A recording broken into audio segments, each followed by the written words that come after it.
Most accurate medium. Don't blush, Gordon. I'm not. And there is no doubt that he is the real deal.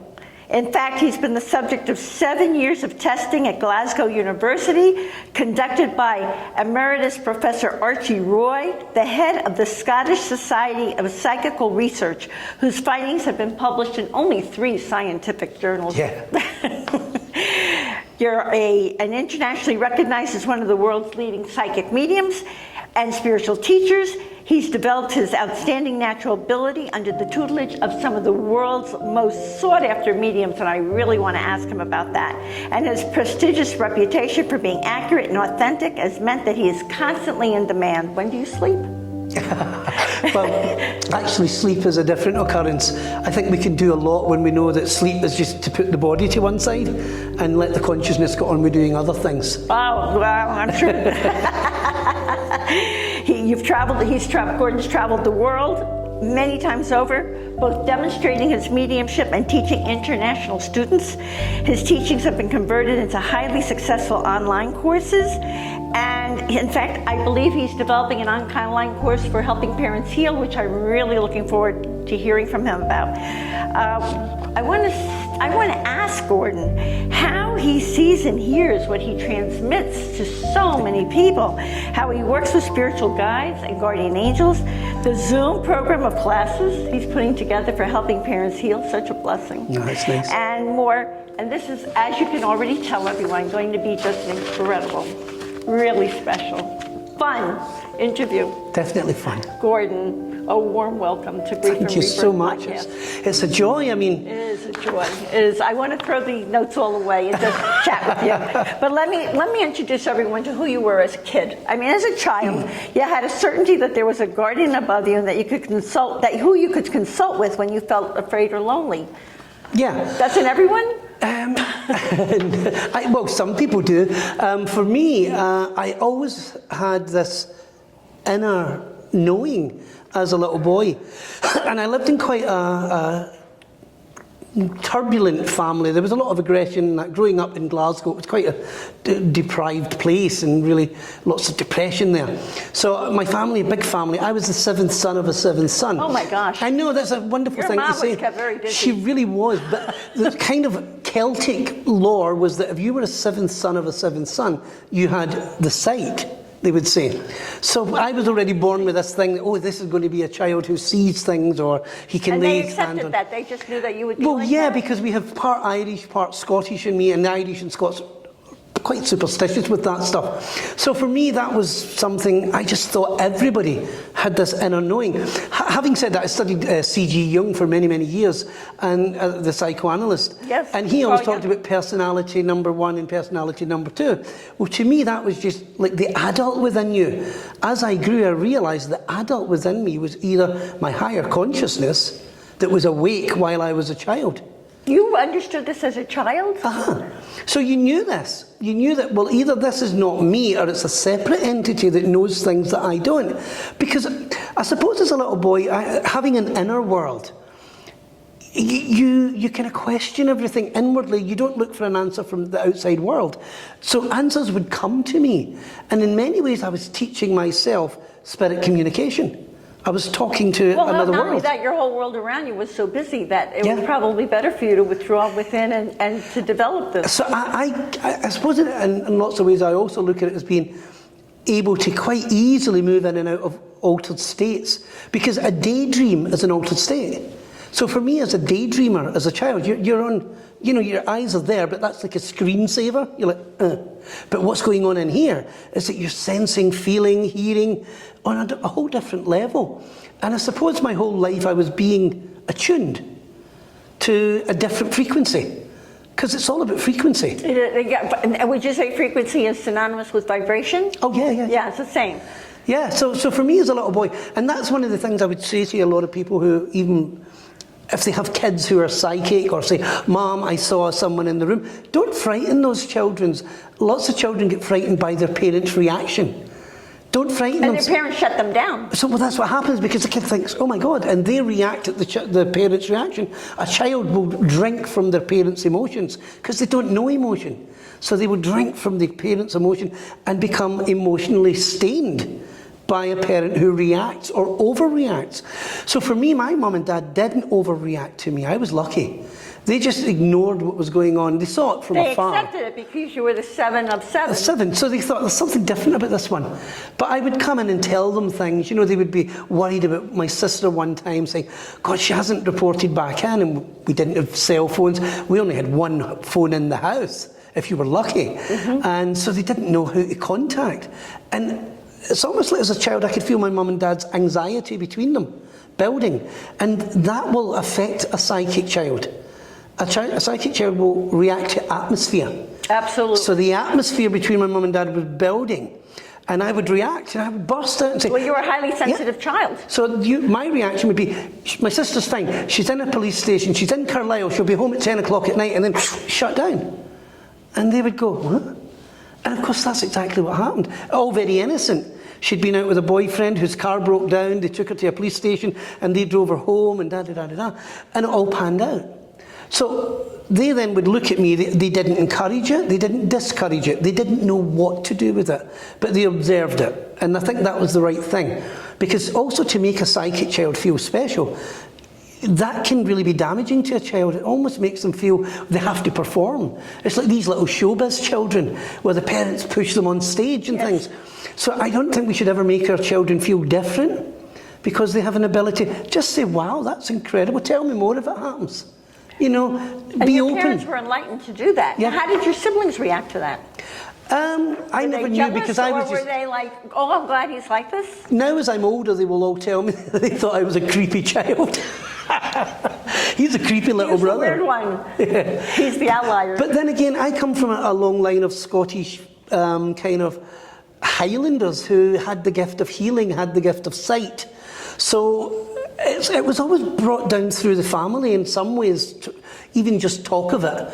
So there was an awareness of it. And then I was probably protected within the old folklores that my grandmother was a seer, or my grandfather, and things like that. So did you receive a premonition that you'd one day be recognized as a medium? How did that go? How did that come down? Yeah, I did. My parents took me, I was the youngest child, so I was dragged along with them when they went to meet friends and things. So I was taken with them to meet an old friend. And whilst there, her sister appeared, this lady, not appeared, she actually came into the room. To watch how I say appeared, people think I'm talking spirits. But the real lady came in, and she happened to say, oh my God, this child is clairvoyant. So of course that's a new word to me. I'm thinking, clairvoyant, what's that mean? I'm being told I'm something. And my parents just looked at each other and said, oh no. But this lady said, may I do some healing? Because I've been getting a lot of problem with my eyes. What kinds of problems? I was seeing lights around people, and my parents took me to doctors. Yeah. But of course they didn't know that. We're talking the 1960s.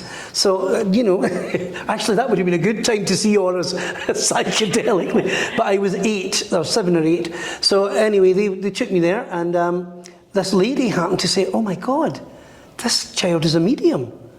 And my mother said, he is the 7th son of a 7th son. And she said, oh my God, but feel his aura. And she was asking my mum and dad, because my dad was a very practical, down-to-earth, grounded man.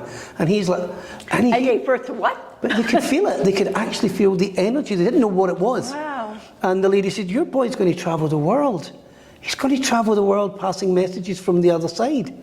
And of course, to me, I just felt, I'm being told I'm good at something, I don't know what it is. And of course, when we got out, my mother said, do not let any of that nonsense go to your head, boy. So, that was that. Oh, your mother was good, though. Oh, yeah, because... She really kept you grounded. Grounded, you have to. But yeah, so I suppose, as a child, I had lots of different visions, predictions, contact with spirit. Not all the time. I don't want people to think I was plagued by this. I wasn't. Because most of my childhood, I was a normal child, playing normally with my friends. And then I'd have a moment where I'd feel a vibration. And that was how it always started, as though my heart would beat a little bit faster. Boom, boom, boom, boom. And then everything would go quiet. And then something would occur. And it was usually some message. And when I would relay the message, adults around me would actually freak a bit. I never once. Because for me, I felt this wonderful connection to this heartbeat. Ba-boom, ba-boom. But it wasn't my heartbeat. But for you, it was a comfort. Yeah. When you knew so that when it that was comforted happening. me. And that's when, if anybody has ever asked me in my life, were you not frightened as a child if you saw something or heard voices? And I'd say no, because it was always accompanied by this wonderful, reassuring heartbeat, this pulse. But it was a vibration. Is it a vibration in your, was it a heartbeat or like a tingling in a vibration? No, it was definitely a movement. I could feel this. Movement. And it's the start of an altered state of consciousness. What it really is having awareness of your own aura. So as a child, I had that awareness so you would go from being physical, so if you think your physical heartbeat, like this, and then all of a sudden there's this. So that's there all the time. So to go into an altered state, you're going to feel that. So the reason that I got the real scientific answer to this was when I was working with the good professor. And one of the tests he did was he gave me an ECG while I was to go into an altered state. Right. I'm sitting there with the ECG and there's nurses taking your pulse and checking all your vitals. And I started to feel my heart beating really fast, ba-boom, ba-boom, ba-boom. And they said, no, it's not. And I said, yeah, my heart's really going now. Racing. And no, your ECG is showing that you're actually going into sleep state. And I said, really? But then that was when I got my moment of clarity. Wow, this is my aura. So now that told me whenever I saw kids who'd say, I was sitting on the chair and this chair started to shake. No, it didn't. Your light body started to come into play and it made everything go altered. And this is what happens to somebody who lies on a bed at night and the bed was shaking and I could feel this vibration. What they're feeling is going into an out-of-body state, into the light body. So the light body we don't normally catch in the everyday waking state. You may go through it slightly going in towards sleep. But as I say, my whole training has to stay in the in-between place, stay in the thin place, stay in the two worlds and have a feed between the two worlds. Definitely more fun. Oh, absolutely. Gordon, when you have this aura, when you're saying that you're perceiving this aura, does it have colors to it? Is it just white light? What do you perceive? Well, when it's me, I get nothing. I just get the presence of it, the feeling of connecting with it. Where if like so even looking at yourself, I will get a haze, just a haze, kind of almost like the stuff that comes off the ground on a hot day. You're just seeing that lovely energy lifting, going lighter, finer vibration, if you like, of you. And that's really what I would see at the moment. And other people have different types of auras, right? I suppose so, but I don't really get into all of that. I think I can overload my mind with information if I start to look for all these things. Like earlier, I spoke with somebody and saw, like, for a moment, just like the way you would see a rainbow and then gone. But the aura in itself is, in many ways, probably a hologrammatic version of a crystal, if that makes any sense to anyone. But so to me, when you have a good feeling, the aura will actually, highlight. So the aura's, if you like, refraction of light comes from within. So when we feel that we're in love, when people are in love, they're in an altered state of consciousness because you're not yourself. You hang up, no, you hang up, no, you hang up, no, you hang up. I mean, really, what's all that about? But, we're in another state of self. And it lasts for about 18 months, 2 years, whatever, and then you wake up. And you wake up and you're... Who is that person beside me? However, but what I'm meaning is that when you have that good feeling, the good you, that's the spiritual you that is growing, it's the loving you. And that's the part that starts to grow. So we feel it like that, or we feel it when we have a child. And our child starts to grow and we love the child. And a lot of that love grows with us. It doesn't just happen. You don't just go, I love my baby. You protect your baby. You nurture your baby. And the love starts to grow. And that's a more permanent love. In love, up and down. So that kind of well-being thing is something you feel with your aura. So if somebody's in love or somebody's feeling great, their aura is going to look like a diamond sparkling in the light. You see blue, yellow, boom, boom, boom. So there's no colour really, it's just a reflection of inner feelings coming out. Look at who I am. Yes, absolutely. So I want to tell everyone that you started life as a barber. Yes. Okay, so what led you to that and what led you away from that? And I'm sure there's a great story about that. And then you had a 15-year journey developing your mediumship with some of the world's most sought-after mediums. So impress us, Gordon. Just tell us what you did. Well, it's not even so much about the names of the mediums, it's more their experience. So to be taught by real experienced people, not borrowing experience from books or teachers of the past that you can never know. Go around the world to find these people? Well, no, my teachers were all in Scotland. They were in Scotland. So I was really lucky that we have a great crop of mediums in Scotland, or we had when I was developing some of the best mediums. Albert Best was one of the best mediums in the world. And that man became like a mentor to me. He saw potential in what I did. And he said, I want to look after this young guy. And he did. And He saw your aura. He did, So but you're more like- than that, I worked with him once when I was just a young fledgling medium, and he said to me, you have potential, and Albert didn't say that to anybody. He was always very sort of dubious of other mediums. Are they real? He really was, because he'd known there was a lot of charlatans out there, and he wanted to know that if we're going to work with people who need, and Albert had lost his 3 children and his wife in a bombing. So for him, to help people was key. That's what it was about. Forget all the other stuff. So for me to have that kind of connection to a man who honoured the loved ones in the spirit world, so that was how I was taught. My other teacher was Mrs. Jean Primrose, who was an incredible spiritual teacher, and she taught me for 7 years how to work with altered states of consciousness. She was a trance medium. So I was taught how to, quite literally, she said to me, you do it like the scales in music. You've already been doing this, which I had, I didn't know. You didn't identify what it was. So what she quite literally did was she conducted my development. She allowed me to come out a little bit back in and teach me discipline. So where lots of people were running around trying to learn how to do mediumship, I was being taught discipline. How not to do mediumship is a bigger discipline than how to do it. All right, explain that to us. Well, why is it a bigger discipline to shut it off? As opposed when you to think opening? that if you've got an untrained medium, it would be like having an untrained doctor and letting them loose on the public. Well, an untrained medium could do more damage than an untrained doctor, psychologically, emotionally. If somebody does not have the mind to work as a medium, they shouldn't do it yet. They should finish the class, finish the time. So for me, I was taught how to make a better version of me, a more adult version, so that I could sit with people who'd lost children and try to get into their atmosphere. I couldn't, or I wasn't allowed to go in and react emotionally. My job was to be an emotional lifeguard. We don't go into the emotional sea with people, we take them out of it. So what you're doing, you're talking about detachment in a way, Yeah. as opposed to Yeah. embodying what's going on with the other Do person. you know, one of my greatest teachings, I suppose back then, was I was also taught by Tibetan Buddhists. We have a Tibetan temple in Scotland.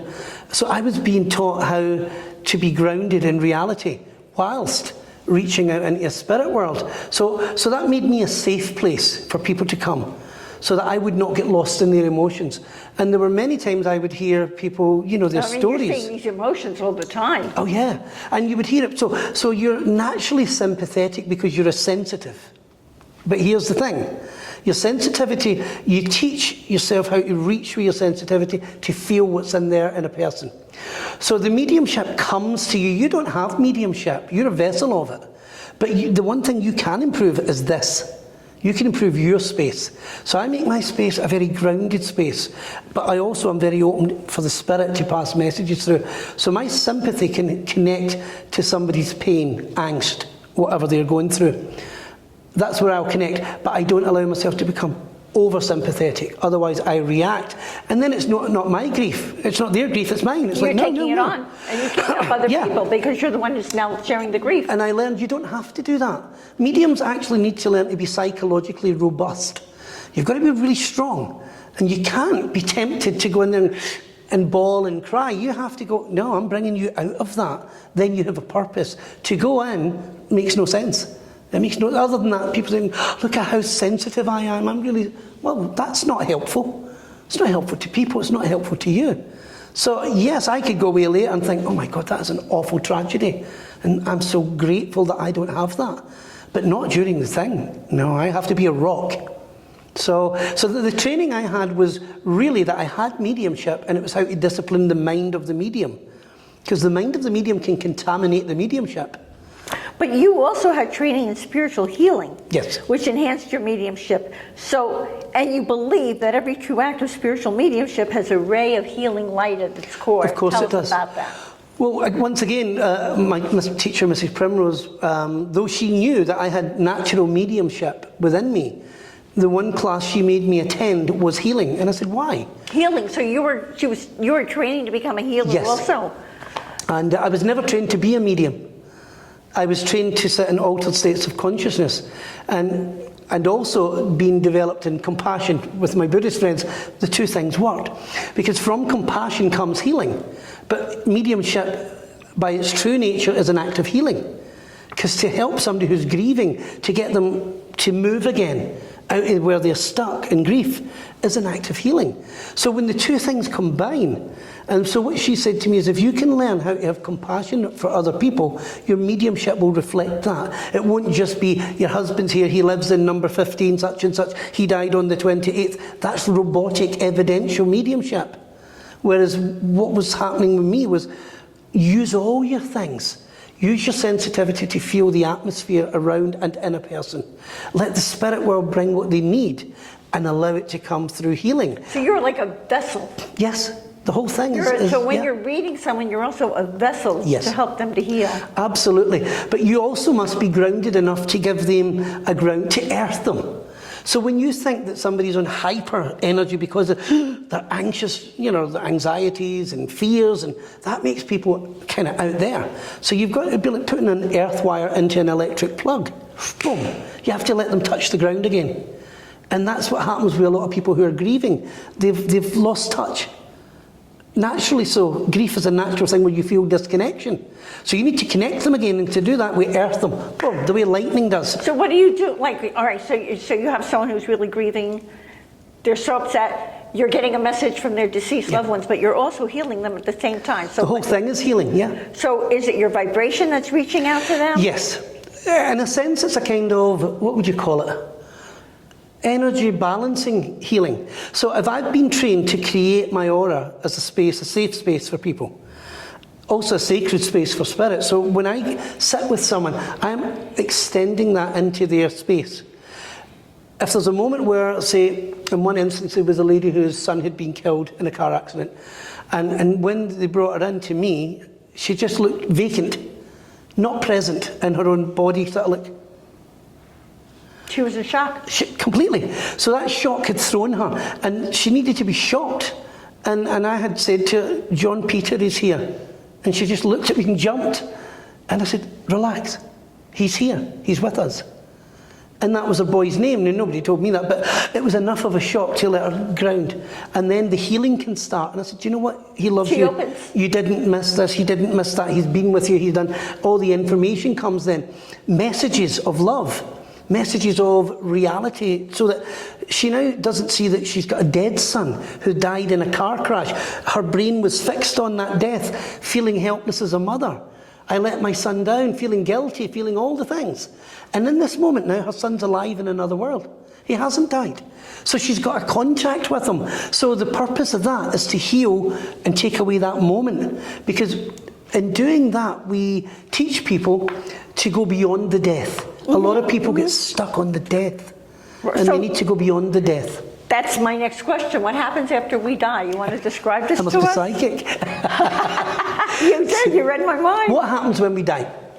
Well, we don't. The physical body will die, and the consciousness will move out. Now, do we come out of our head? Does the soul leave? There's the old tantric way of looking at it, that you will come up through the chi line, and you know, that's if you practice that. That's a practice to do that. That's an actual practice. So tantric actually is very misunderstood. A lot of people think that means something sexual and something spiritual. It doesn't. It just means something wonderful. Tantric means, so you and I could meet and have a wonderful connection. That's tantric. That's it. We have a tantric moment. So tantric is, oh my God, my son, he makes me feel so good. Tantric.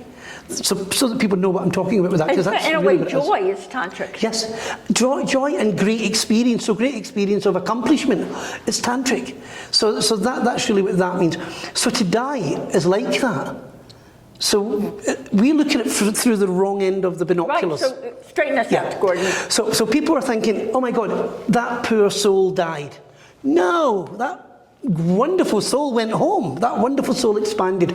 Now, I was 60 a few weeks back, and on the morning of my 60th birthday, I was waking up. You know that lovely in-between place I talk about, the thin place?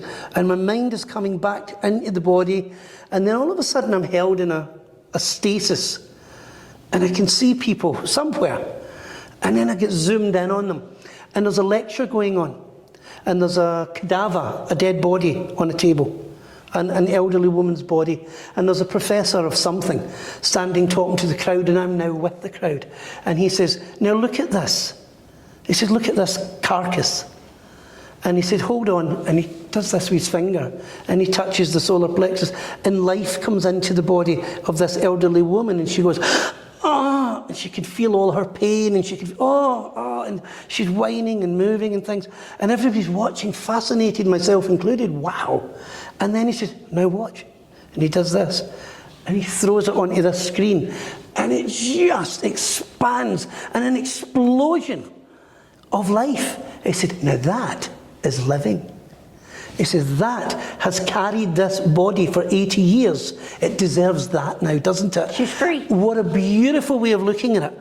And it just made me think of that lovely moment from the chrysalis to the butterfly. It's not a death, it's a suspended moment between two worlds, only to lead to freedom, expansion, and incredible perspective. That's amazing. So tell me what the world looks like to you. Do you see, oh my goodness, when you are in a room, it must be so different than it is for the rest of us. The world as I see it, the real world as I see it, it fluctuates, because as a family man, I have 2 sons, I have a granddaughter, I have brothers and sisters and things. So you've got the real stuff going on there of the physical world, which is... You do see the physical world? Oh, yeah. You have to, you must honour this. You've came here, this is physical consciousness. So you're going to have the dramas that happen in every life, and everybody has drama. We all have, if we live long enough, we'll lose people. You know, if we live long enough, we're going to have fights, arguments, all this stuff. We mustn't try and get rid of that. That's all part of our human package. Human experience. Yeah, it's all stickers on our suitcase. We've done all that stuff. But beyond that is this incredible knowledge of you can't die for the life of you. That's what your presentation is. It really is that. You cannot die for the life of you. And it's because, for me, as a young boy having quite a traumatic upbringing with lots of anger around me and my family, and then finding this euphoria, if you like, it's like that takes away your fear of death.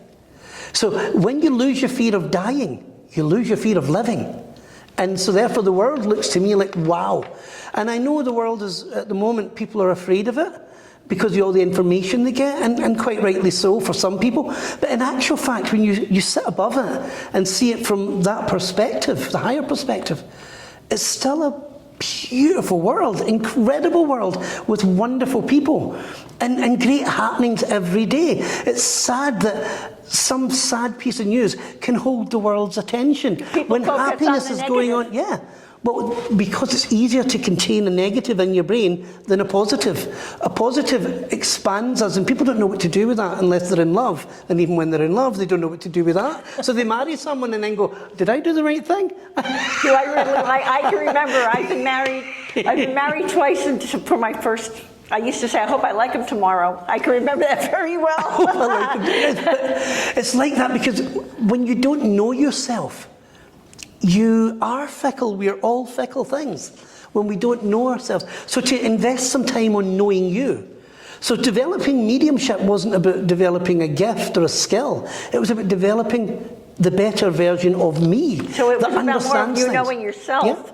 To be able to help others. Yeah. Well, you can't really help others if you're fumbling through life just being kind. Oh, I'm really kind, let me help you. Actually, a lot of people like that cause a lot of trouble because they just bumble into things and then they create new karma. And you think, and not good karma. So you think, stop that. All right, wait, stop. So they create negative karma because... negative actions, yeah. And then they have to come back and... And they'll say, but I was just being kind. Now, real kindness comes from an enlightened mind. The mind that can enlighten more can truly be kind because they will know when to say no. They will know when not to.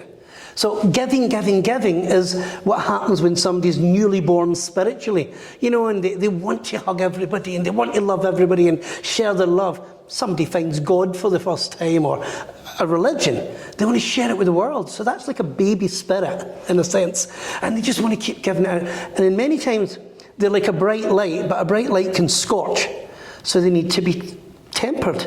They need to be developed and honed. And that's what happened to me. I got allowed to hone myself, to hone my skills, to be taught in the proper old way of a craft. You know, like the old ancients would not allow a healer just to go and heal because they could. They would teach them the skills of anatomy. They would teach them the skills of potions. They would teach them the land, everything that they were in, so that you become a part of everything. So to me, I know my land. You know, and I'm happy in it. Tools, you know what to do. I am happy in it, yeah. But with all that you've done, have you ever thought of giving up? Once, one day. All right, tell us that story. I was in my barber shop and I was cutting hair.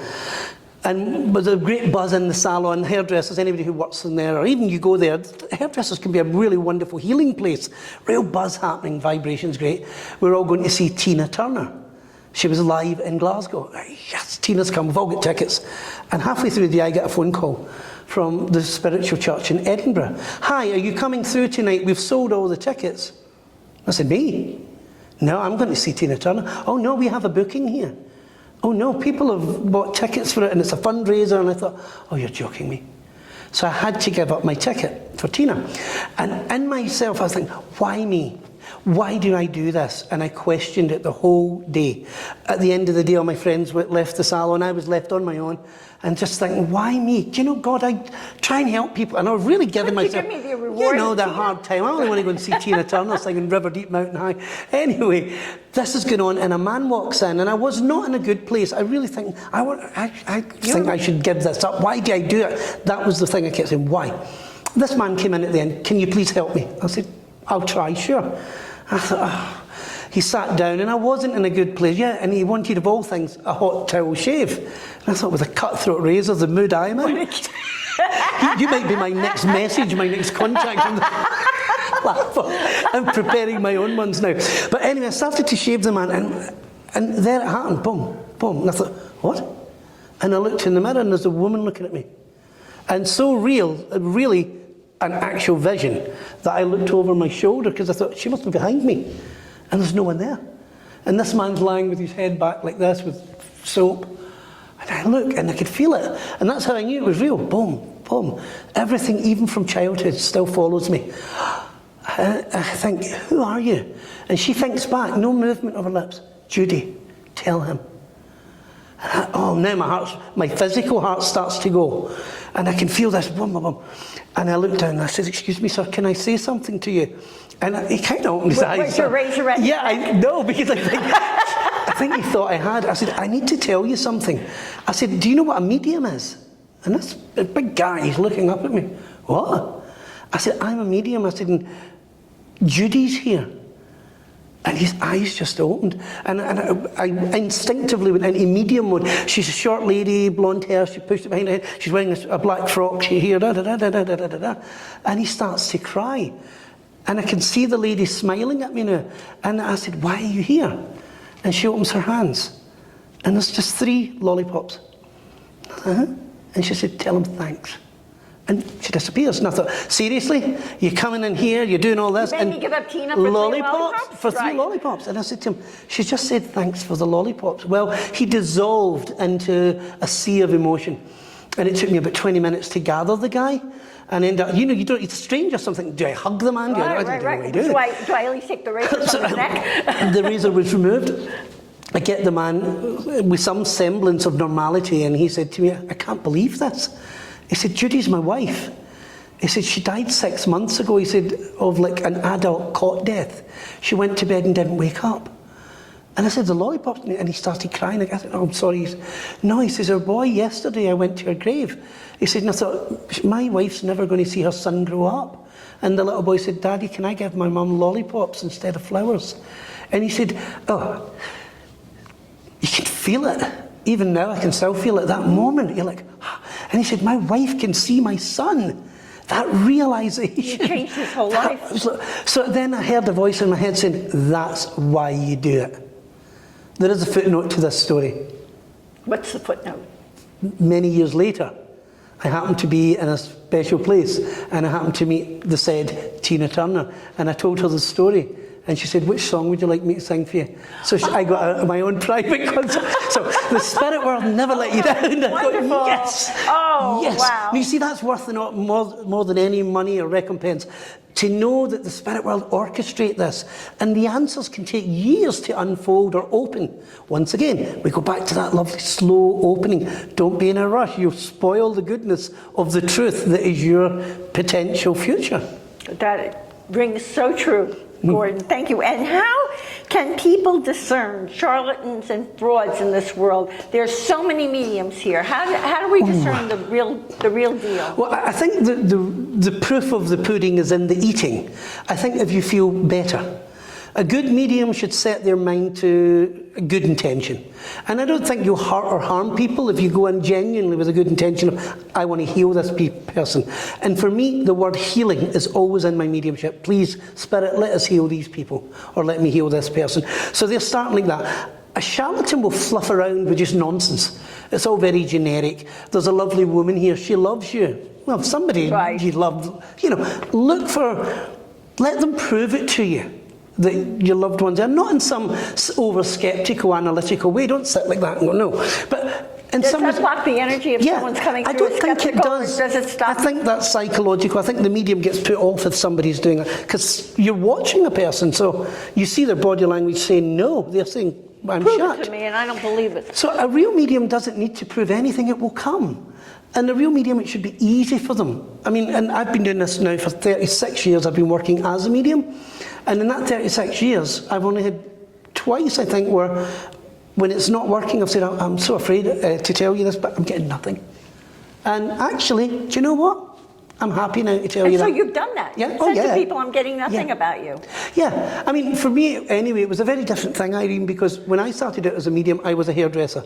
I had an income, and I didn't want to charge people for my mediumship. I always felt that the mediumship was a gift. So when I saw people, it was only people who had a loss. So I was happy to share my gift with people. But that also meant I had the great gift of honesty. When it doesn't work, tell people, it's not working. So I love that I've been able to do that through my life. And that's so admirable. That's so admirable. And how do they usually react when you say, I can't? Well, honestly, people would say, is there a reason am I doing something? Me? Yeah. And I'd say, absolutely not. And I'd say to them, look, it's a little bit like being a radio. And today I'm just not picking up a good frequency.